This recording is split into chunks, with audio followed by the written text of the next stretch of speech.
Bueno, vamos a partir esta actividad. Hola, muy buenos días a todos y a todas. Muchas gracias por asistir a esta charla taller sobre la correcta emisión de documentos de postulación a nuestras becas.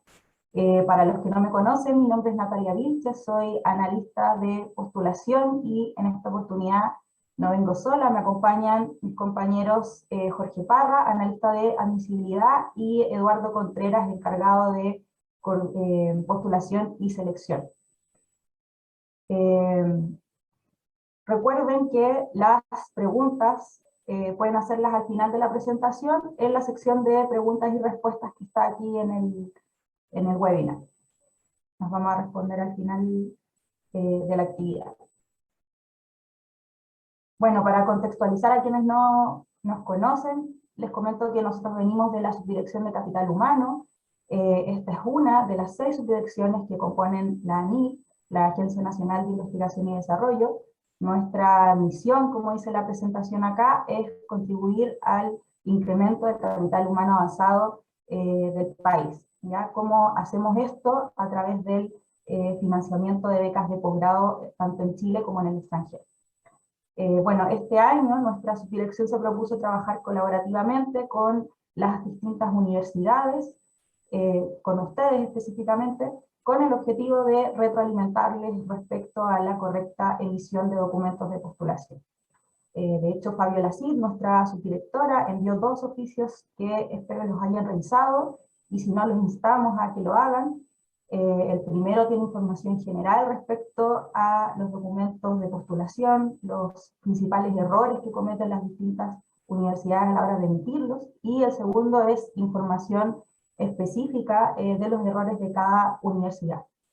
¿Ya? En esta actividad los vamos a retroalimentar adicionalmente a eso, y nuestro objetivo principal con esto es que las postulantes no se vean perjudicadas incurriendo en causales de fuera de base relacionadas con la emisión de documentos erróneos, y que por lo tanto puedan pasar al proceso de evaluación. ¿Ya? Para que tengan una idea global y vayamos tomando conciencia de lo que significa esto, de la importancia, quiero que vean la siguiente lámina. En una tablita, en esta tabla se muestra la cantidad de postulantes que quedaron fuera de base en nuestro ciclo concursal 2021. Aquí están representados los postulantes fuera de base que participaron en los distintos concursos de doctorado, magíster para funcionarios públicos y magíster para profesionales de la educación, nuestros 4 concursos nacionales. Como podemos ver, la mayor causal de fuera de base es el certificado de ranking, con 136 casos que no fueron evaluados únicamente por esa causal. Le sigue el tema de la acreditación del programa de posgrado, con 133 casos que también no pudieron seguir avanzando en el proceso, únicamente debido a la acreditación de los programas. ¿Ya?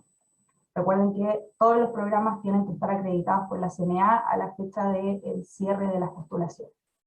Bueno, en total fueron 881 personas que fueron declaradas fuera de base en nuestro ciclo concursal anterior, lo que equivale a 17,83% de los postulantes, y esperamos que después de esta actividad, por supuesto, sean muchísimos menos.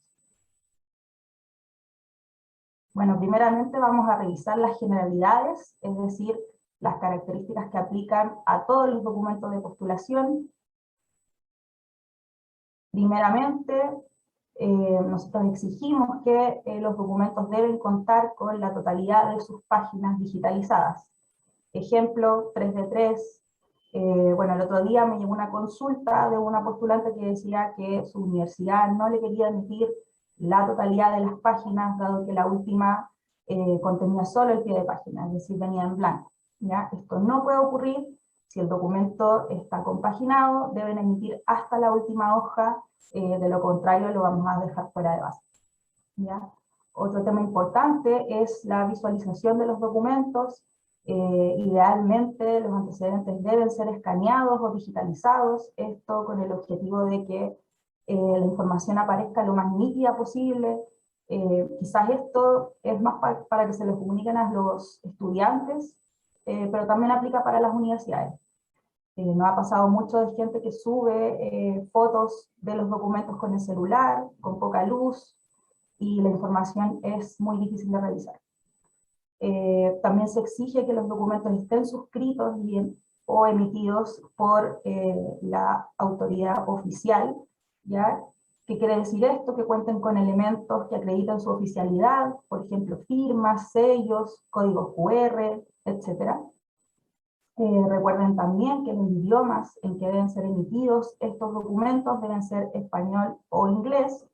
Si el postulante presenta documentos en otros idiomas, alemán, francés, etc., deben agregar la traducción oficial de cada uno de ellos, ¿ya? Recuerden que la traducción oficial puede ser hecha por la universidad de posgrado, ¿ya? Este año nos pasó con varios postulantes que eran postulantes extranjeros que adjuntaban únicamente la traducción de los documentos y quedaron fuera de base por no adjuntar los documentos oficiales, ¿ya? O viceversa, adjuntaban los documentos oficiales en otros idiomas y no adjuntaban la traducción, ¿ya? Tengan cuidado con eso y recuérdenselo a sus estudiantes. Otro tema importante es el contenido del antecedente. Deben asegurarse que el documento tenga la información y las características requeridas por las bases del concurso.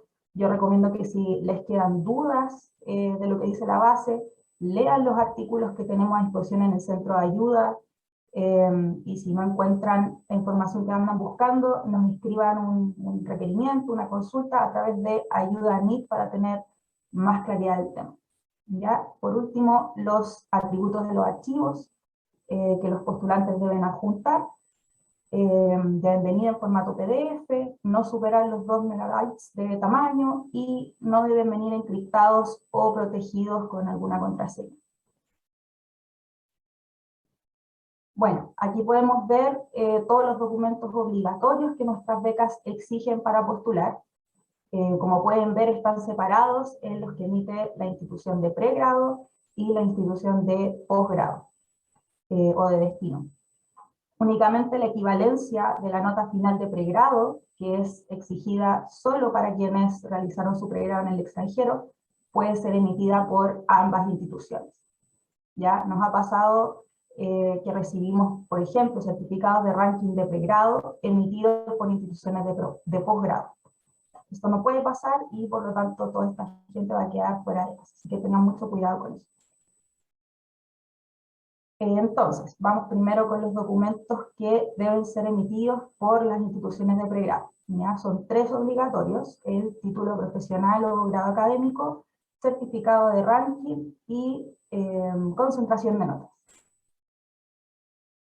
Bueno, el primero, título profesional o grado académico, este documento debe acreditar la obtención del título profesional o grado académico. Aterrizando esto, por ejemplo, el documento debe decir: se confiere el título de biólogo marino a Eduardo Pérez, o también, por ejemplo, Juan Pérez obtiene el grado académico de licenciado en ciencias, etc. ¿Ya? Eso es algunos ejemplos. El documento, como ya dije antes, debe contar con medios de verificación, sellos, firmas, códigos, como dije anteriormente. También es correcto presentar un certificado de título o grado académico en trámite administrativo, esto último solo si es que las bases los permiten. Esta información la pueden encontrar en el numeral de los requisitos de las bases concursales. Y recuerden que el que esté en trámite administrativo quiere decir únicamente que el postulante ya pagó los derechos de expedición y solo restan las gestiones administrativas de la universidad, ¿ya? ¿Cuáles son los errores más frecuentes en esto? Certificados que solo acrediten el cumplimiento de las exigencias del programa, también postulantes que adjuntan el certificado de ranking de pregrado para acreditar título profesional o grado académico, ya que el documento en alguna parte alude a que ellos son titulados o graduados en alguna frase. Esto tampoco es aceptado. Adjuntar certificados de alumno regular de pregrado, y por último, postulantes que, por ejemplo, adjuntan títulos o grados en idiomas distintos a español o inglés, ya sin adjuntar la traducción. El segundo documento es el certificado de ranking. ¿Cuáles son las principales características? Las podemos ver en pantalla. La primera es que deben ser precisos en indicar la posición del postulante respecto al total de egresados o titulados de su generación. Esto es muy importante, siempre se caen en esta parte. Al igual que todos los documentos, debe contar con sellos de medios de verificación, por ejemplo, sellos, firmas, etc. Esto también aplica si es que van a emitir el formulario número 1 de la NIF. Este formato que nosotros ponemos a disposición también debe contar con elementos que den cuenta de la oficialidad. Y ya que estoy nombrando el formulario número 1, es muy importante, por favor, que no modifiquen los campos a rellenar. Hay universidades que cambian algunos campos, o el formato, o lo borran, etcétera. No deben hacer eso, ya que el formato contiene la información justa y precisa para evitar incurrir en causales fuera de base, ¿ya? Dentro de los errores más frecuentes en esta materia está referirse únicamente a hitos de ingreso al pregrado, ¿ya? Siempre recuerden que las bases piden información respecto al egreso del pregrado. Nos ha pasado mucho de recibir documentos que dicen, por ejemplo, Juan Pérez finalizó quinto de un total de 68 ingresados de su promoción, ¿ya? Esto es, no es aceptable. Y también documentos en donde no se especifica el tipo de cohorte o promoción, ya, de egreso o titulación. Por ejemplo, documentos que dicen los certificados, a ver, Lorena Salas, por ejemplo, fue la primera de 100 estudiantes de su generación. Y no indican, o no es preciso indicar si es de titulación o egreso, ¿ya? Y finalmente el documento número 3, concentración de notas. Como dicen las bases, la concentración de notas debe obtener el desglose completo de todos los promedios finales obtenidos durante cada asignatura de la carrera. Como dije antes, también debe contener todas sus páginas y visualizarse lo mejor posible. Si van a acreditar nota final de pregrado con este documento, debe aparecer de manera explícita. Igualmente recuerden que, por ejemplo, esta nota también la pueden emitir en el formulario número 1 de ANIF, que también tiene para completar tanto esta información como la información del ranking de egreso de pregrado, por lo que nosotros recomendamos siempre emitir ese documento o bien apoyarse en ese formato para emitir los suyos, ¿ya? Y por último, recuerden que la concentración de notas que emiten deben pertenecer al mismo título profesional o grado académico presentado, ¿ya?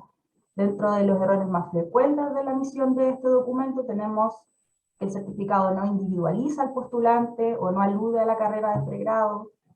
También nos ocurre que adjuntan una concentración de notas distinta al grado que están presentando o al título que están presentando. Por ejemplo, presentan la nota de magíster, de doctorado, de diplomados, etc.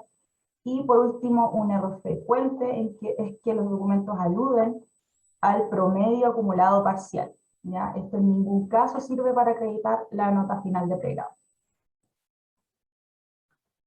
Ahora vamos a ver los documentos, el documento obligatorio emitido por las instituciones de posgrado. Bueno, la carta de aceptación al programa de posgrado debe cumplir con las siguientes características que aquí se muestran en la lámina.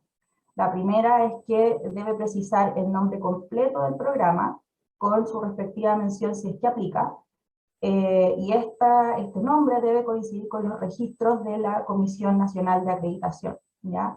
Para esto yo les aconsejo siempre visitar el sitio de la CNA, el sitio web, y asegurarse de que el nombre del programa esté bien escrito, y siempre revisar el documento final emitido, ¿ya? Que no haya faltas de ortografía o falten palabras, por ejemplo. El documento también debe indicar que el nombre del postulante, su estado de aceptación al programa, si es que ha aceptado, tiene que postular con carta de aceptación, si es alumno regular, con certificado de alumno regular, y si está en proceso de postulación formal, un certificado que lo acredite. También debe contener la fecha de emisión del documento, y recuerden, y esto es muy importante, que la carta de aceptación debe estar vigente a la fecha del proceso de postulación, ¿ya? En caso de emitirse el formulario número 2 de ANIF, el que nosotros ponemos a disposición, procuren no hacer modificaciones a los campos a rellenar, y también incorporar medios de verificación al documento, ya lo que dije antes. Los errores más frecuentes en esta materia son que las cartas no indican el nombre del postulante. Otro error es que el nombre del programa de posgrado en la carta no es coincidente con los registros de la CNA. También nos pasa que las cartas no incluyen la fecha de emisión o que son incongruentes con las fechas de ingreso al programa. Y por último, recuerden por favor que los correos electrónicos no son válidos. Por último, y respecto a la equivalencia de la nota final de pregrado, esto solo deben agregarlas quienes realizaron su pregrado en el extranjero. Recuerden que la equivalencia se hace únicamente sobre la nota final de pregrado, ¿ya? No es necesario que se presente la conversión de todas las notas parciales de la carrera. También se acepta la conversión de notas en donde se explique a qué corresponde cada calificación y el mínimo aprobatorio. Aquí el error más frecuente, y lo mencionamos anteriormente, es que los postulantes adjuntan únicamente la equivalencia y no el documento oficial emitido por la institución extranjera de pregrado. ¿Ya?